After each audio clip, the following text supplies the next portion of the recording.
Hey everyone, welcome back to another recap podcast from SNXweave, where we give quick weekly recaps of news and important updates from the previous week from the Spartan Council and core contributors, as well as discuss what the Grants Council and ambassadors are up to, so let's get started. First, a couple of releases have gone out, so let's briefly review each of them. The Mintaka release last week just included some bug fixes for Perps v2 liquidation fee calculations, parameters for delayed orders, and funding rate calculations. The SATA release was also just one SIP, which deprecated low volume synths including SAVE, S-Link, S-Dot, S-ADA, S-Matic, S-Uni, S-AVAX, and S-Sol. Perps will soon support these markets and provide a much better experience for traders, with support for leverage, 5 to 10 basis point trading fees, and deep liquidity. Lastly, the Eltonin release began on Monday and will add 22 new markets to Perps. These markets include those from Perps 1 as well as several new markets. You can read the full list in our blog. These new markets were presented in a SIP last week, where it was explained that they were selected based on Oracle availability and reasonable spot volume. Next up will be SIP 237 for debt migration and SIP 255 to burn fees, both of which are pending audit. SIP 255 is scheduled to go to audit the second week of February, and auditors have already come back with some initial feedback regarding gas optimizations for debt migration. Things are also moving along with V3. The CCs are just waiting on a big batch of audit feedback.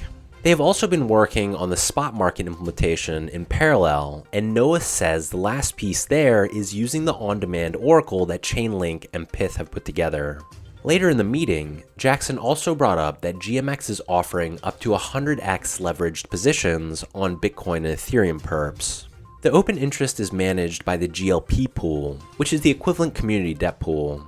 Jackson was wondering how that would look within the synthetic system. Fief said the design of perps is to auto-hedge by default, essentially passing neutral exposure to stakers.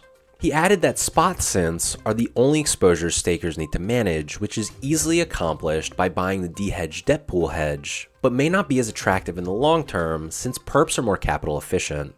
In Grants Council updates, SynthQuest and Anna got the Dune API up and running for the stats page, and they are deciding on the best path forward to build out a front end.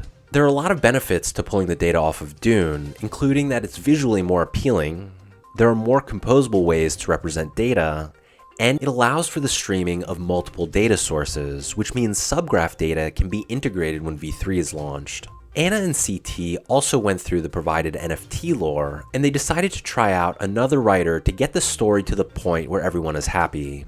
The next step is to find a professional fantasy writer. They have also created a page to track tasks and progress on the NFT project. In ambassador updates, last week the team discussed future Spartan spaces, governance updates, and updates on external project integrations and co-marketing. Matt gave an update on the YouTube page, and a couple Spartan Space recordings were added to it. Matt also gave a quick update regarding Optimism grants, and Matt and Mojo updated the rest of the ambassadors about Optimism RFP bag holders. The team also discussed some Euler governance and planned a future proposal for them, and then discussed a hot proposal to add SUSD incentives.